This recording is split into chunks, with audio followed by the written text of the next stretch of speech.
definitely really appreciate everyone coming out, and I think it's just a testament as to how great of a guy my dad was, that y'all are all here. And I know there's lots of stories that everyone wants to come up and tell. So first, we've got Chuck, one of Dennis's friends from childhood. He's right here. He's going to come up, and we'll let him say a little bit about their time together in Louisville and going forward there. So y'all give it up for Chuck.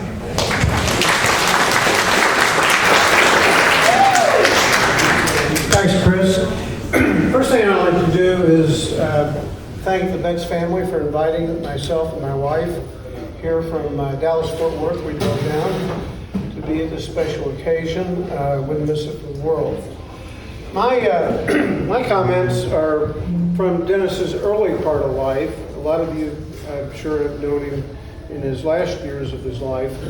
But my comments will be from when we were in actually 3 different schools together, 4 actually, from elementary school, junior high school, and we actually went to the same university. He was in the engineering school. I was in what they used to joke as arts and crafts. Arts and science. But it was all in jest.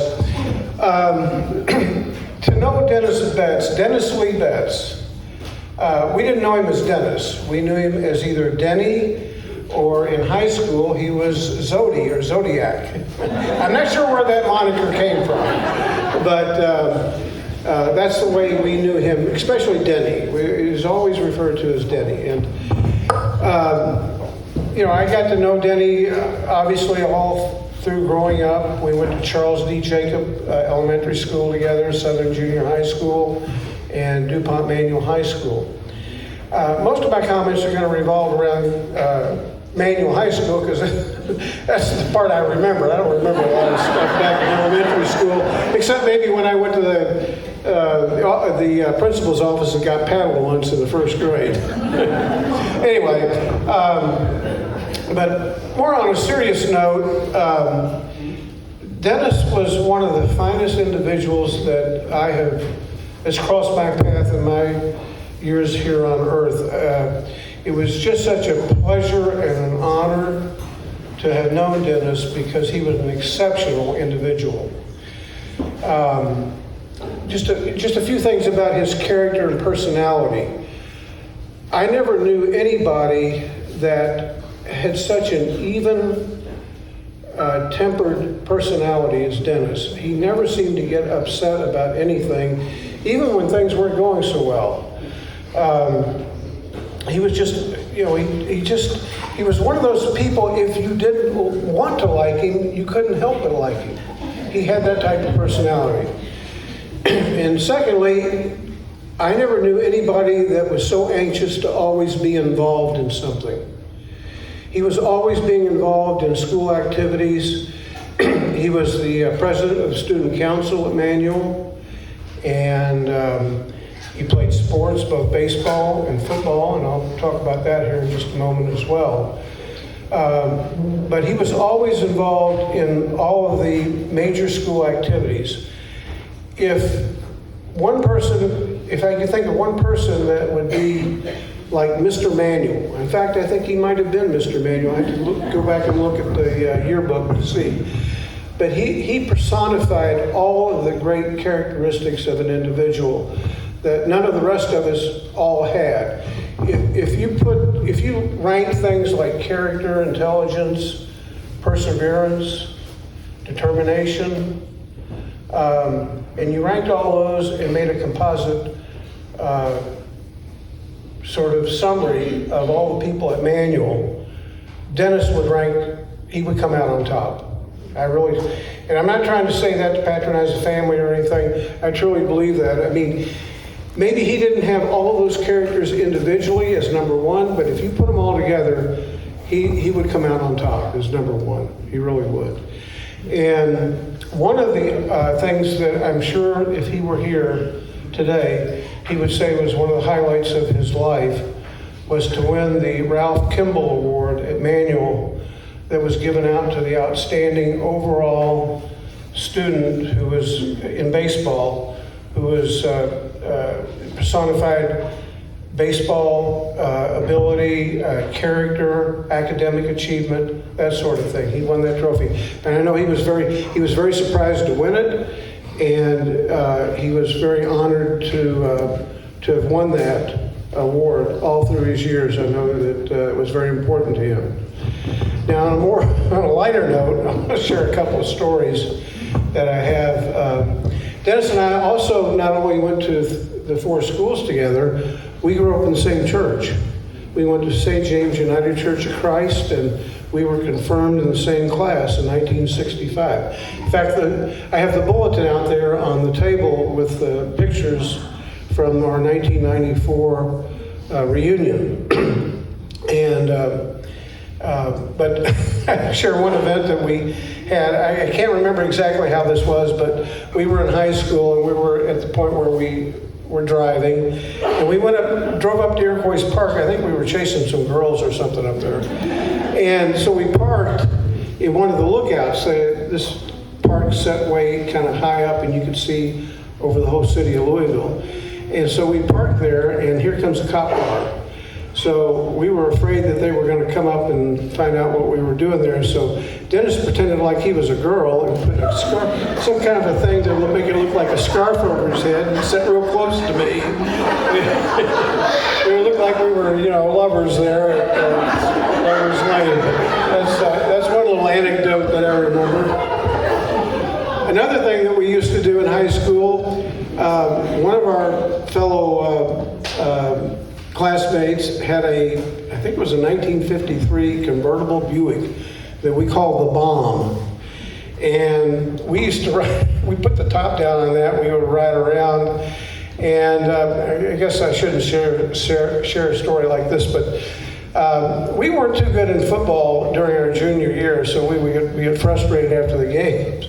And we would go out and throw eggs out of that convertible. Dennis was with us sometimes. Dennis never got into any trouble. I'm not sure that he ever did anything to get into trouble, but he usually wasn't with us when the rest of us did get into some kind of trouble. But he was just such a wonderful guy. My only regret is that it's funny, he apparently moved to Texas the same year I did.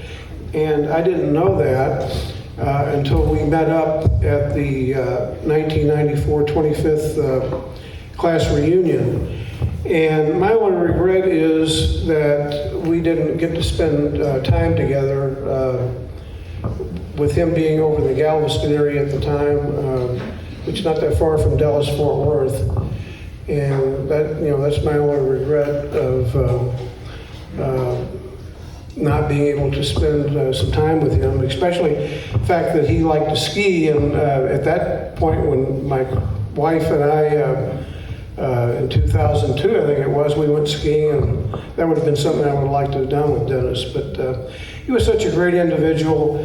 Again, all of you that got to know him maybe a little later in life, I just wanted to share some of those thoughts that occurred to me in growing up with him in the Louisville area, Louisville, Kentucky area. Just a wonderful person. I don't think you could find a person that just eluded with joy and hope and determination, perseverance. He was just a wonderful guy, and it was an honor and a privilege to be able to call him a friend. Thank you.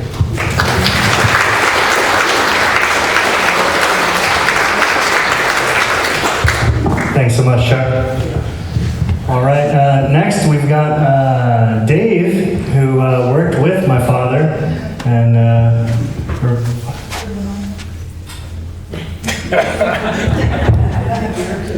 back in, what year was it? Well, we started in 1974.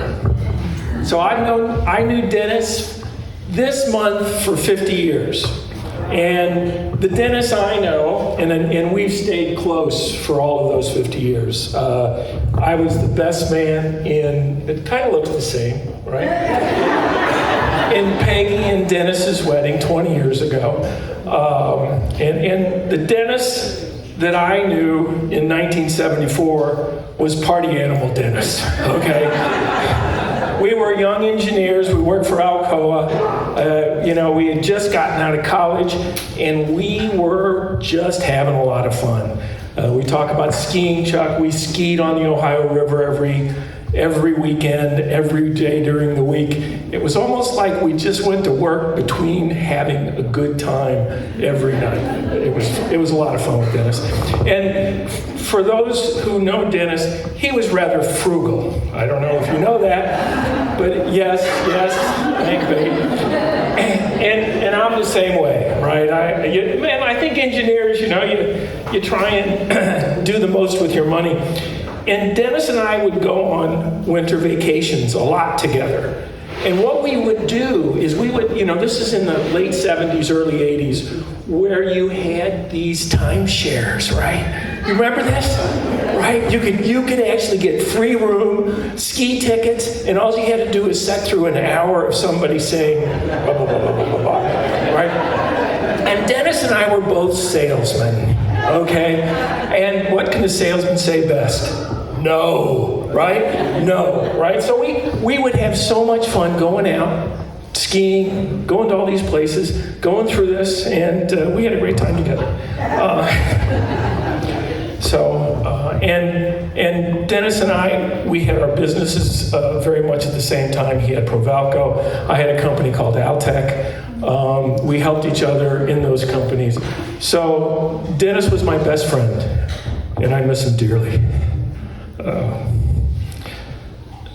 And I'm sure a lot of other people here will miss him dearly. So that's all. Yes. Don't go away, Chris.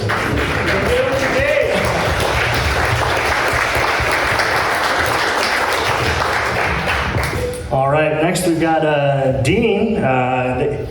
Dean and my father worked together at a business. He started Provalco in 91 or 2, somewhere around there. And Dean probably knows way more about it than I do, so I'll let y'all hear it from him. Thanks, Chris. Is there anybody that doubts that DNA is a real thing? I mean, look at this guy. I walked in and I said, oh my gosh. God has a real sense of humor.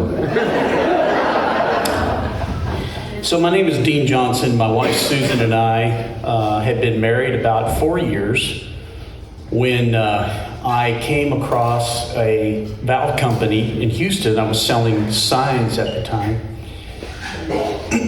And lo and behold, in a few months, I'm selling valves. And so they had a program. They said, we've had a lot of engineers that we put into sales and they failed miserably. You're a sales guy, and we think that we're going to put you with this guy, Betz, and he's going to teach you about valves. Now, I didn't know the difference between pressure and flow, right, John?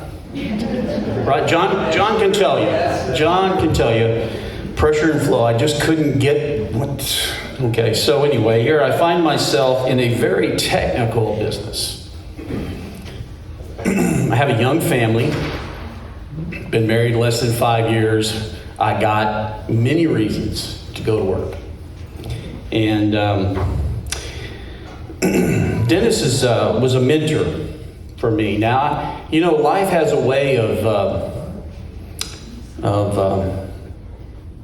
putting people together. You wake up and you realize, wow, there's no way I should have ever met Dennis Betz. Grew up in a really terrible family, high school dropout, no college, but I could sell. And here I find myself working with a smart guy like Dennis, who I would walk in and I would say, now, how does this work again? He would say, the answer is in that book right over there. And I would say, no, I just give me the answer. I just want the answer. He says, if I tell you the answer, you're just going to come and ask me the same question next week. So the answer's in that book right there. Now, I didn't like that very much. I'm just going to be honest with you. I just, because I wanted to make a sale. But Dennis was more interested. He was more interested in my development than I was. And he invested in me like few people have. I remember one day that you could walk into a plant, right, Gary? You could drive into the plant and you could park and you could spend all day going from hallway to hallway and instrument shop to instrument shop, just meeting people, right? Kolaches in the morning, right? Ice cream sandwiches in the afternoon. And I was very good at that. And I just would bring Dennis along with me because I would tee it up and then Dennis would swing and boom, the ball goes down the fairway. And in doing that, I learned a lot. I learned a lot from Dennis. And we walked through a quiet storm all the time. There was always we're walking on the edge. I was just talking to several of my old colleagues here, Jeff and John Yersack and John Jackson, Gary, I've spoken to you, Mr. Schaffner, Brian White, other people. To work with Dennis was to work with someone who was a tough-minded individual, but he was somebody that really liked to win.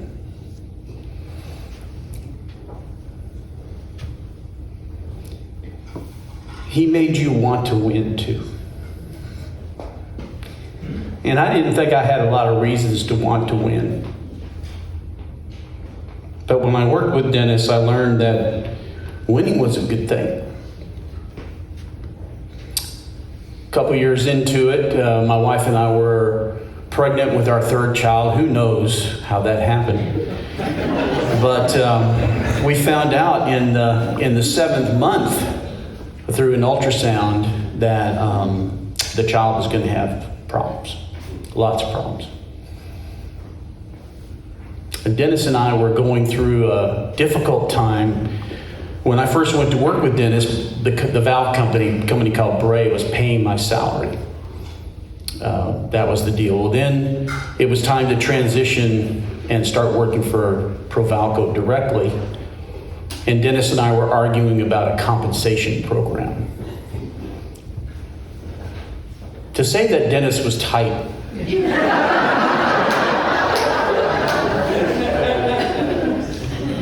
Remember when you could go to Wendy's and order the kids' meal for $1.99? That was what Dennis did. I remember the coffee maker was broken. He spent half a day. Remember yours, Zach? He spent a half a day trying to fix the coffee maker. He was going to conquer and win. But he had a way of stretching things. I mean, remember the office we first had? It had been a cabinet shop. And my office had no door. Had a computer, and it would have this fresh film of sawdust on it every morning, which we would have to clean. It was so much sawdust in there. And Dennis would say, one of these days, Dean, he said, there's going to be a Provalco museum. And there's going to be one of those velvet ropes, right? And there's going to be a picture of you working there, and people are going to go, oh, wow, this is where it all started. And he was totally sincere when he said that. He saw things for me. He saw things for me that I couldn't see for myself. And I love him for it. When it came apparent that our child was going to be, once he was born, his name was Elliot. Elliot spent 31 weeks in the hospital his first year of life, had 8 major surgeries. We watched him struggle and fight and make it through, and Dennis would just tell me, hey, go take care of your family. Work when you can. And so what was really cool about this was that business orders just came in. Jeff, orders just came in. In fact, I became the top sales guy. I was the only sales guy, but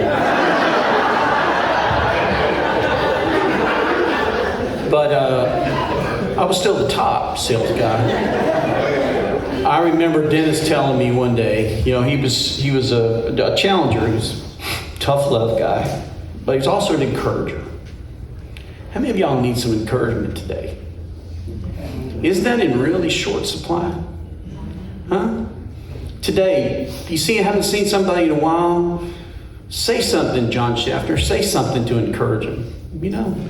John Schaffner, I'm telling you, they don't make guys like this anymore. This man is a fantastic asset to the people that work for him, and that's exactly the way that Dennis was. When John would come down, and these guys would just build so much encouragement into me. They would tell me what I was doing right. And I needed to hear it. I needed to hear it desperately. So we walked through tragedy together. And we walked through triumph together, right? I was talking to John Yursak a little earlier. I said, we didn't realize how good a team we had. We just didn't, did we? We did not realize it. We were a bunch of guys and we worked well together. We did things that nobody else would do. Why? Because we wanted it. I hope you have an opportunity to work for a team like we had at that time. We were just working hard, having fun, and we were winning accolades like Inc. Magazine 500. Yeah, we won that twice. Houston 100. They don't give those awards away to just a bunch of chumps. So my friend, he walked through great tragedy with me. 17 months later, we would have another child, same syndrome. And Lucas, what a goober Lucas was. And so Elliot and Lucas were the crucible, and Dennis willingly stepped into that crucible with us. Didn't have to, right, Brian? He could have said, hey, it's not working out. Texas is a right to work state.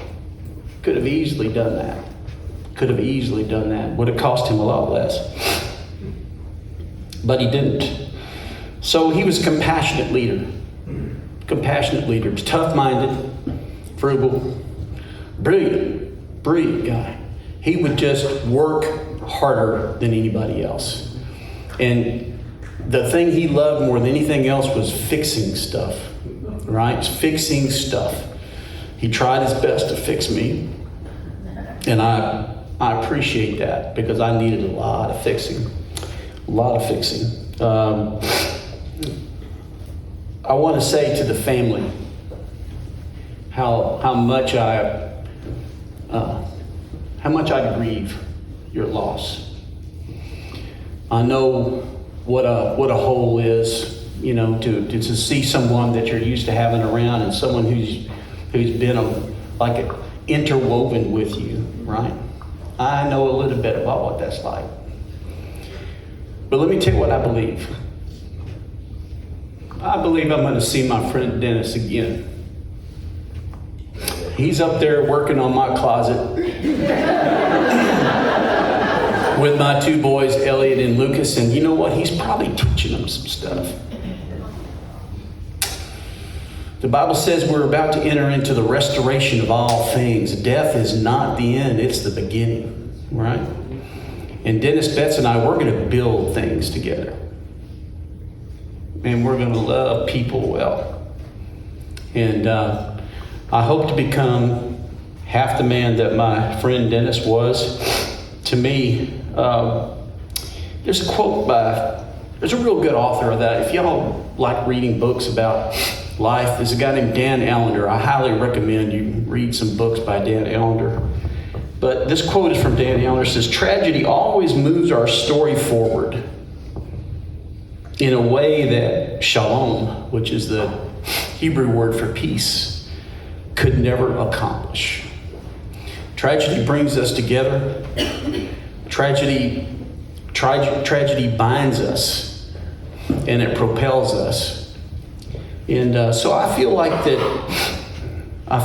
Not only will I see Dennis again, but he'll like say, "Hey, let me show you around. I got a couple of projects for you." Proverbs 18:24 says, "A man of many companions may come to ruin, but there is a friend who sticks closer than a brother." Dennis was the older brother that I never had, and I wished I had. And I look forward to saying to him all the things that I never took the time or had the opportunity to say when he was here with us. Thank you all for listening.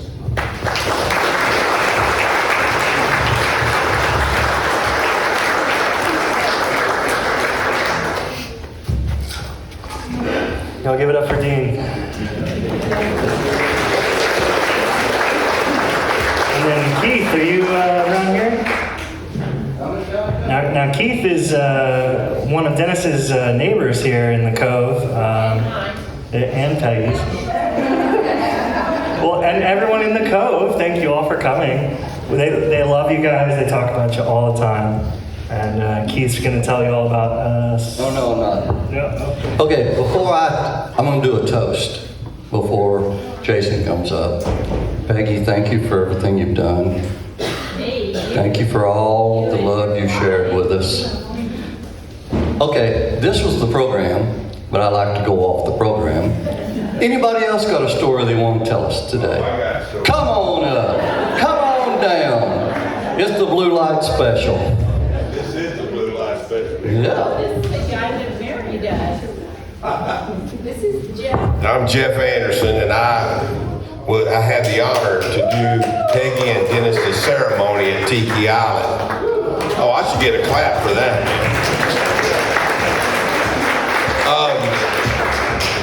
Real quick, I met Dennis Betz at a Lobo trade show in Corpus Christi, Texas. And I worked for a company, I'm not on the program. Oh, there I am, right there, look. I was a lot younger and skinnier and better looking then, wasn't I? And so I'm working the booth. Dennis sees me working the booth. I don't know, a couple of days later, he comes up to me and says, "Hey," he said, "I want to hire you." I said, "Yeah, a lot of people say that, brother." He said, "No, I really want to hire you." I said, "Okay. Put your money where your mouth is, bud." He said, "Okay, I'll call you in a couple of weeks, and I'm going to hire you." I said, "Okay. I'll be waiting on it." Sure enough, he called me, and he hired me. And the thing to say is he was the first person that believed in me. He believed in me, and he gave me a chance. And because of that chance, I have been in outside sales my whole life. And I know I'm only 40 years old, but I'm 63, and that's all that I've ever done is sold. And Dennis Betz was the big reason why I do that. I mean, I could stand up here and tell you all kind of things, but you know, he was the kind of guy that he loved to sell. I mean, we'd go into lobbies and he'd have everything we sold spread out into the lobby, waiting on the guy to show up. Rexa, Durco. I mean, we had everything.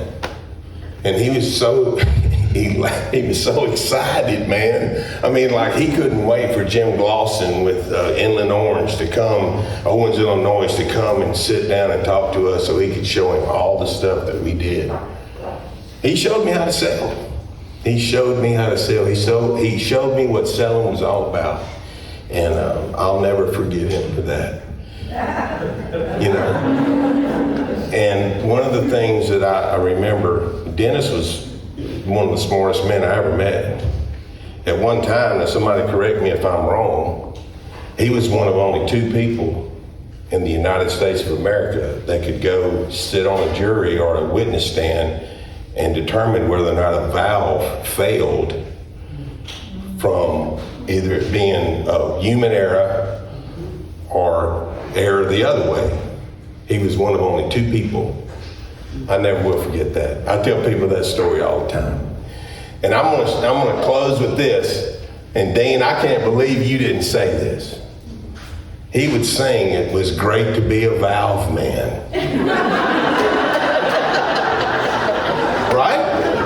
Did he not do that? Can you sing a couple of chords? All I remember is "It's great to be a valve man," and he would sing that over the intercom, and that's what he would do. I mean, you know, you'd show up, "It's great to be a valve man," and he'd be walking around with his tie on, and he just couldn't wait to teach us, show us, do whatever Dennis did, which was all good in my opinion, and I never will forget him for the rest of my life. He was one of the finest people I met, one of the smartest people I met, and he was just a great guy, and I appreciate it. And I'm so honored to have gotten to know him and Peggy, and I thank y'all very much.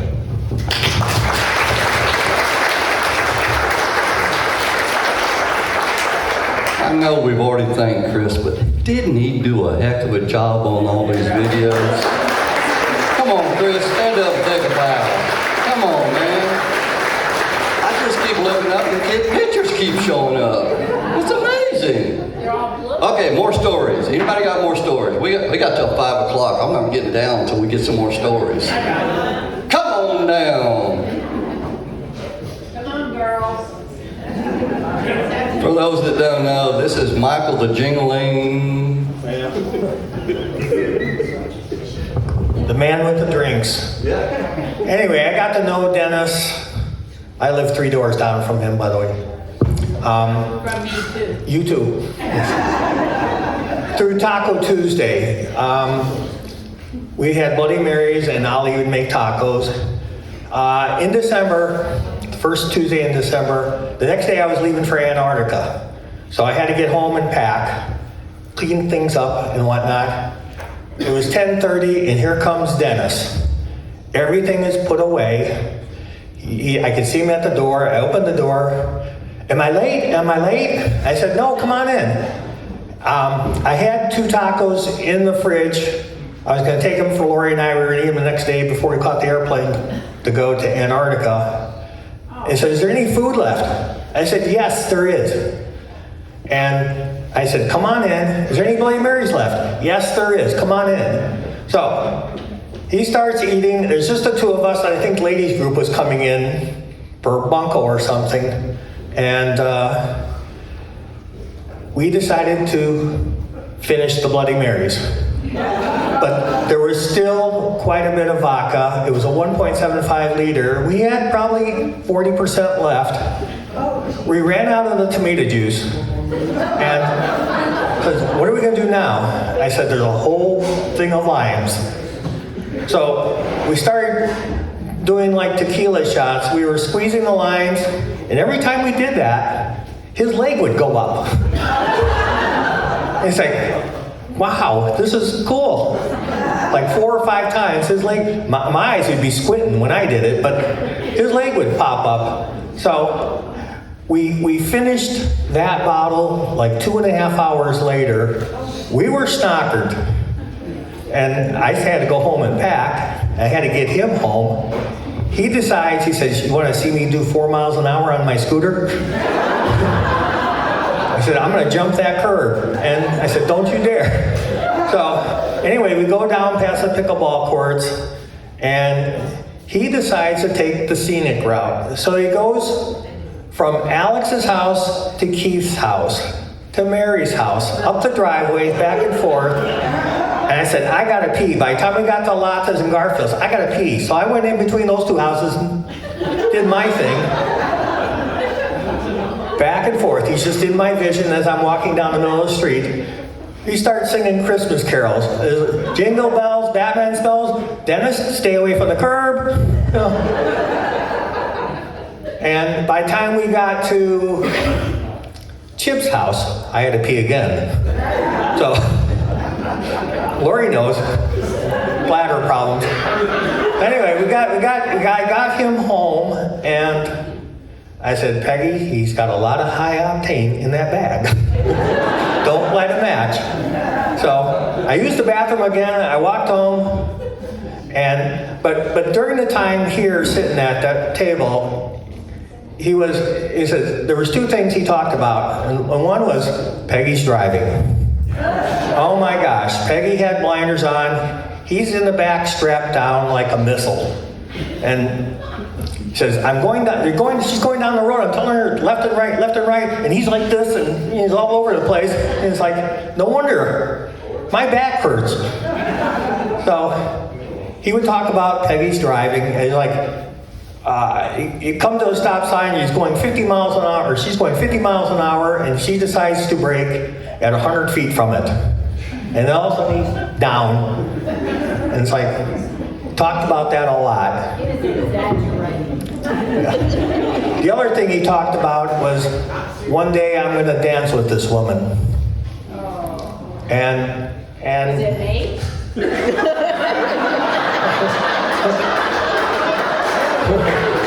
hey, right now, I know he's fixing some closet for one of you guys, but he is also signed up for dance lessons with Fred and Ginger. Right now, he's learning how to dance and everything. He is good friends with St. Gabriel. Is he at the gates, pearly gates? Yeah. Okay. When it's time for you, Peggy, he's going to say, G-Man, I'm going to sweep that lady off her feet. So, thank you.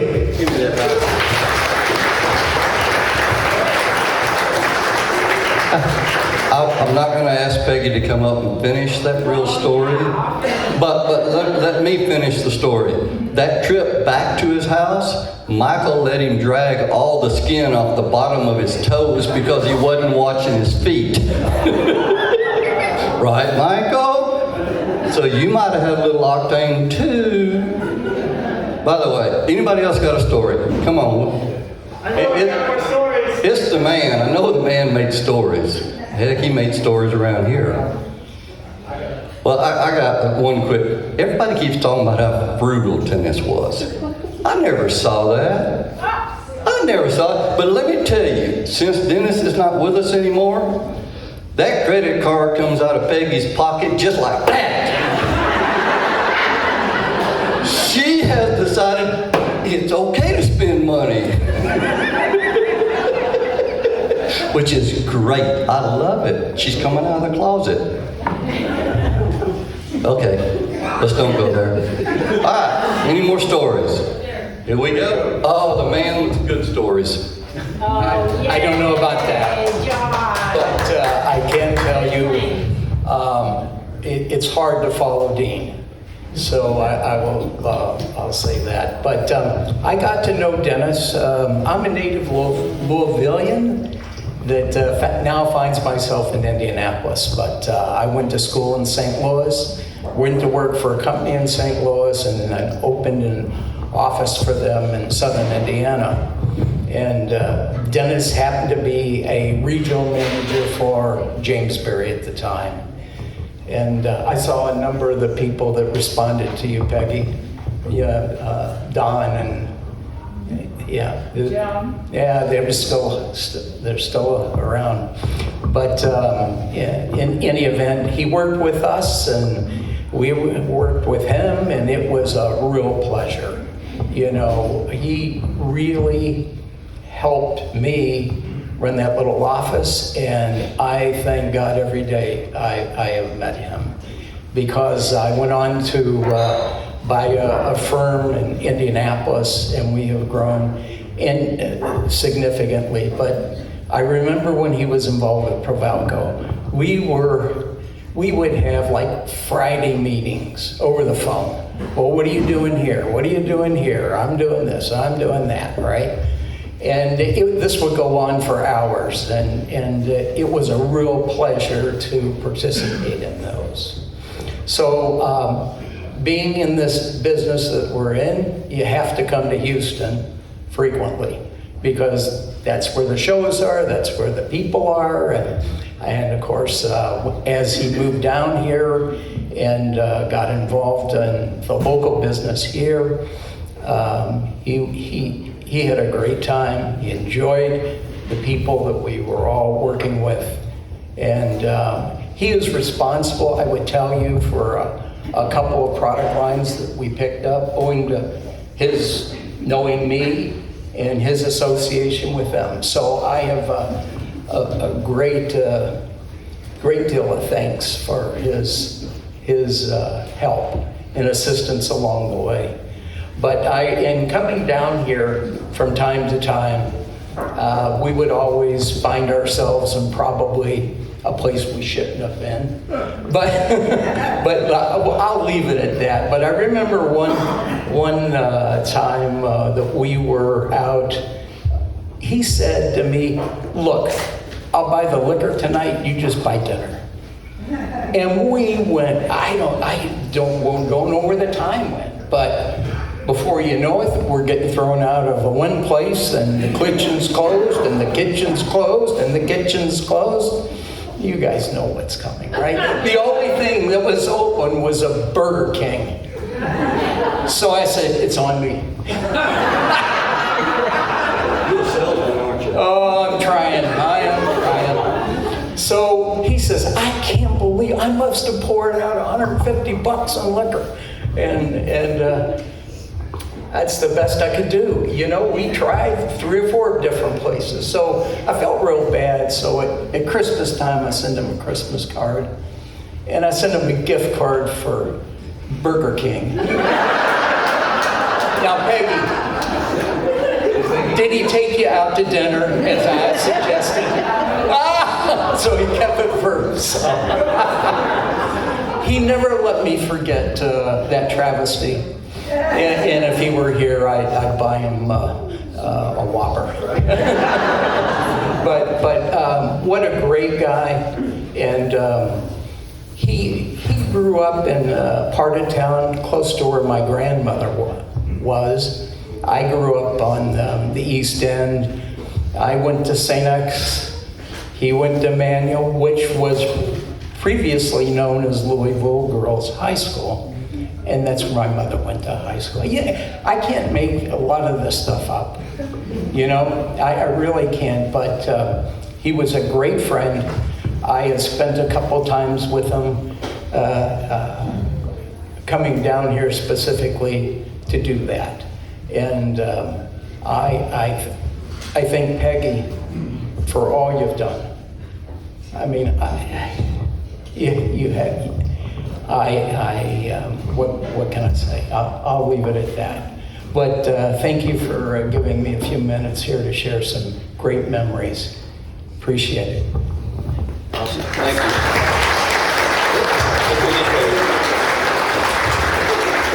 And in just a minute, I'm going to do a really short toast, and then we'll follow that with a prayer. Is that right, Chris? I believe so. Okay. So if you don't have something to toast with, there's my cute wife over here walking around with whiskey, and there's somebody that can walk around with some champagne. So hold your hand up if you need something to toast with. Well, let me say. Oh my God, she wants the floor.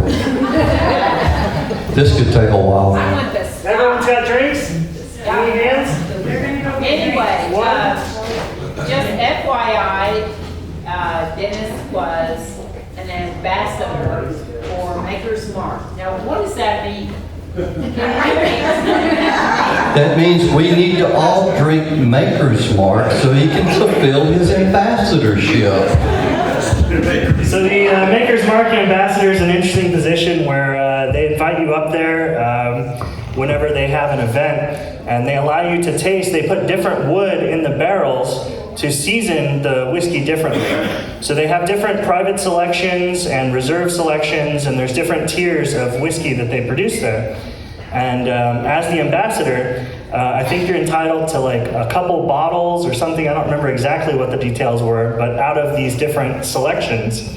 And he really enjoyed that, and that was one of his favorites, is Maker's Mark whiskey. So it's a little backstory there. Awesome. I'm sure it was a heck of a deal being frugal. What do y'all think? What if it was one-time payment and then you're there for life? Drink for the rest of your life. Do you get that? Do you get that passed down to you? I'm gonna have to call You need to check on that. Huh? Again, we just heard a little, but for some of you that might not have known how much fun Peggy had for the last few months, she was a saint. Dennis had a lot of stuff going on. And let me tell you, if it had been me, I'd have checked in before he did. He was one tough son of a gun. He believed he was going to get up and walk out of that bed at some point in time, and never gave up on that, which is unbelievable with all he went through. And Peggy was there with him the whole way. Love you, girlfriend.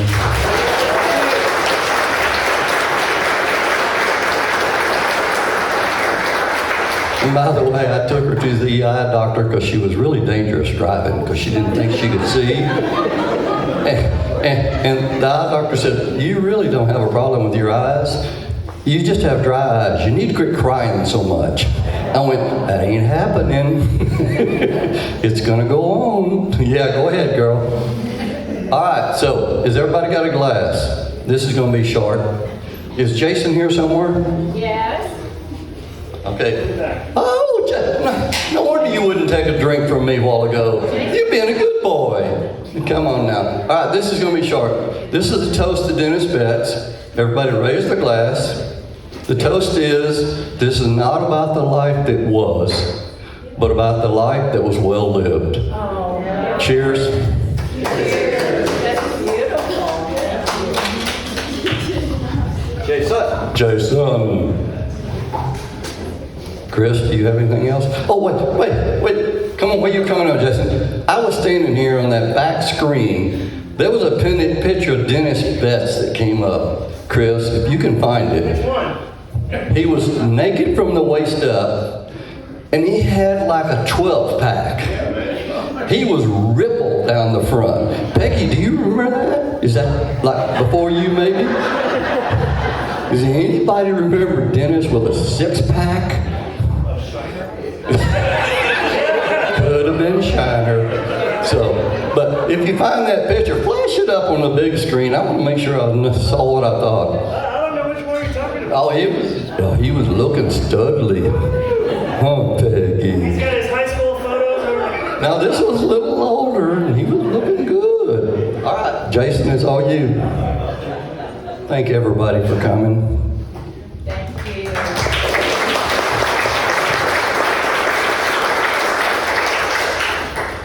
Hello, nice to meet you. I'm Dennis's chaplain, his hospice chaplain, so I only got to be here for a short time, but I got to learn so much about him. One thing I want to share, didn't get his permission to share this, but I hope it doesn't anger you too much. But he told me one time, he confided in me, he said that he felt that he didn't do enough for people. And sitting back there and hearing about the stories, how he's affected y'all's lives, and stuff like that, he did a lot. He did a lot.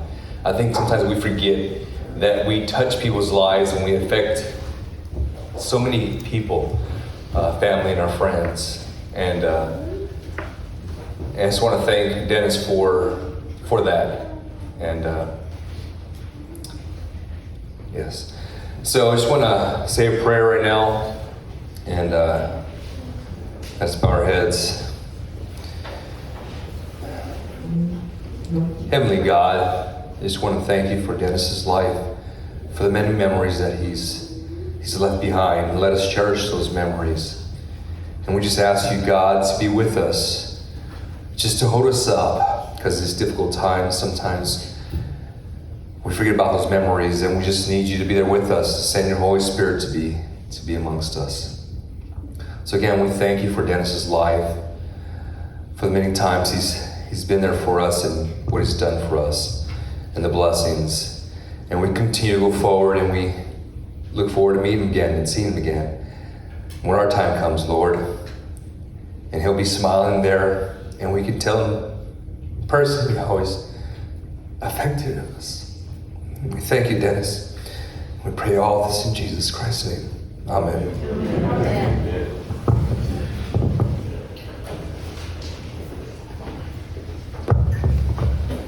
That was beautiful, Jason. Thank you so much. Well, I don't know if I have any more. Oh, there's a short video. We've got some video of him as a little baby. And then we've also got a video that he took just a few days before he passed. And if y'all would like to watch it with us, I think it would be great.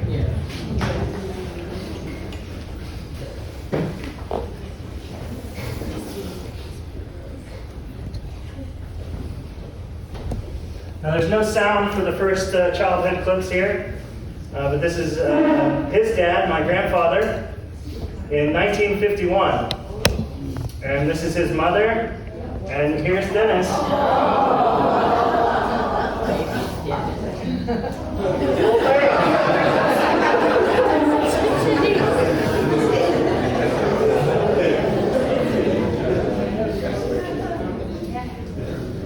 Here's his brother Gil, who wasn't able to be with us today, unfortunately.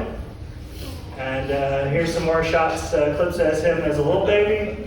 And then he's a little bit older here in the next one. I'm not sure exactly what year this was.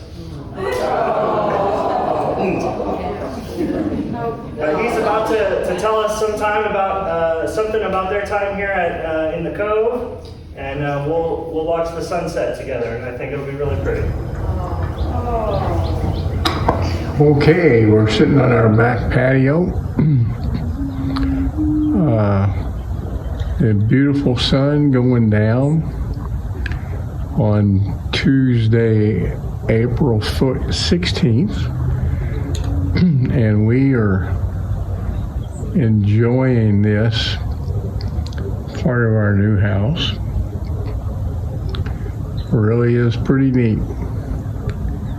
We are truly blessed with all the amenities and everything else that we have managed to be fortunate enough to get. And we're going to sit here and watch the sun go down, see what kind of time frame it takes. And our horizon is the tree line right across from us. But it really is pretty, and it's going to be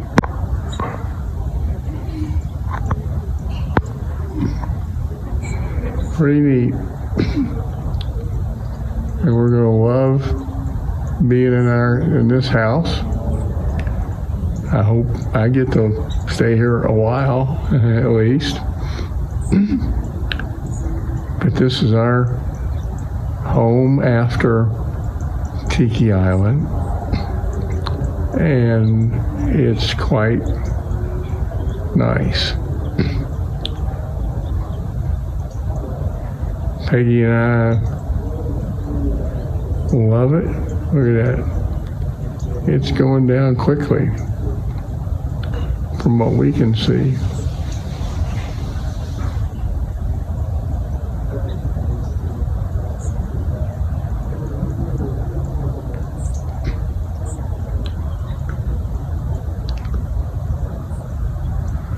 This is the one time you can see what's happening with the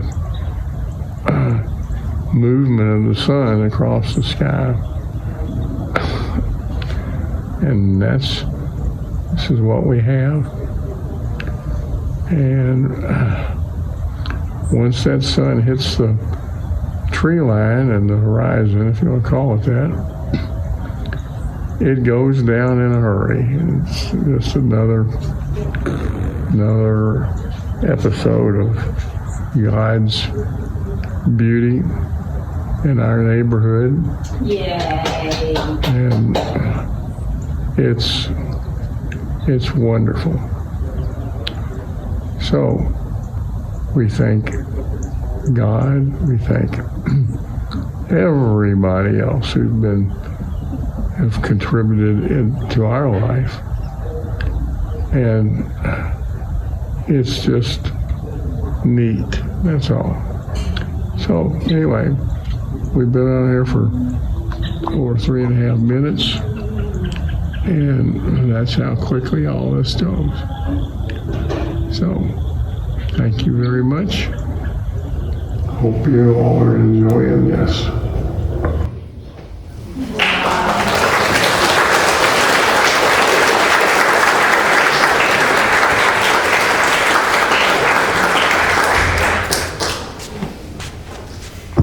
Well, as he said, I really hope that y'all are all enjoying this, and it's a beautiful time. I've loved all the stories. I don't know if some of you Provalco guys recognize that saying up top there. There was a banner in the shop that said, "Thanks a million." And I thought I would bring that into today and let that live on forever. And thank all of y'all for coming out. And I think unless anyone else has a story, we thank you for what you did. Yeah.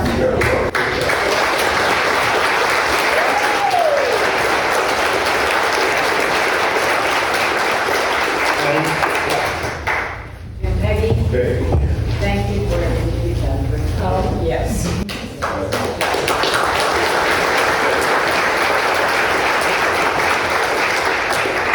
You know, Christopher, John, you're second. I was up here.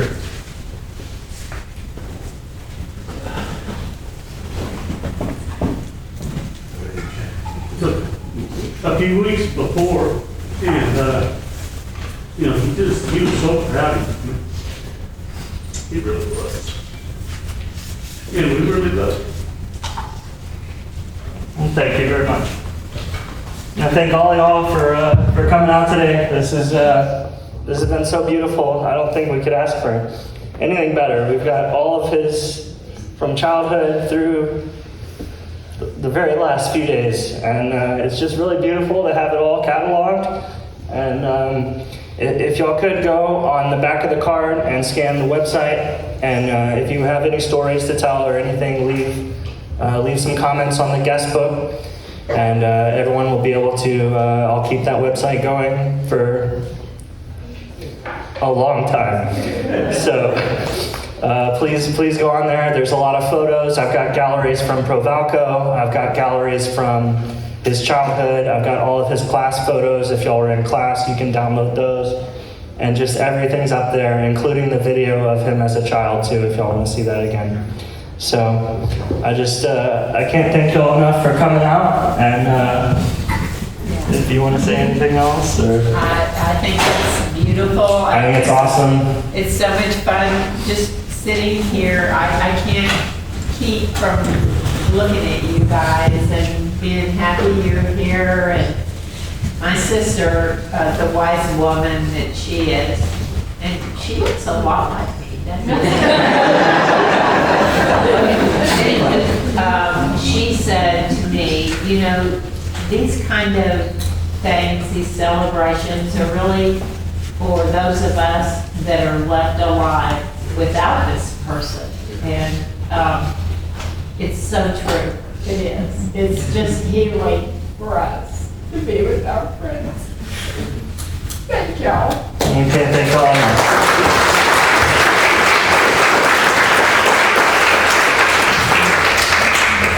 I have one comment, please. Go ahead. In defense of Peggy's driving, she's the only person I know that's never gotten a ticket. Is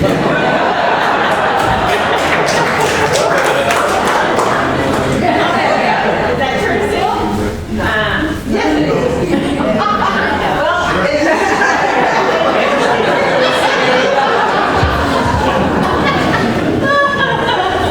Well, I know Dennis would love y'all to have some more drinks and hang out. We've got a few more minutes.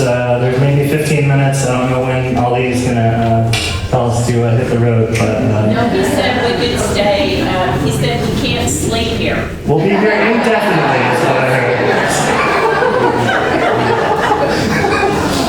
But thank you guys all for coming out. It means so much to see all of you all. Some of y'all I haven't seen since I was maybe 4 years old. So it's super cool. And Do you remember who you saw when you were 4 years old? I don't, but the pictures do. So I really appreciate it, and thank you guys so much. And we'll be here, and really appreciate it.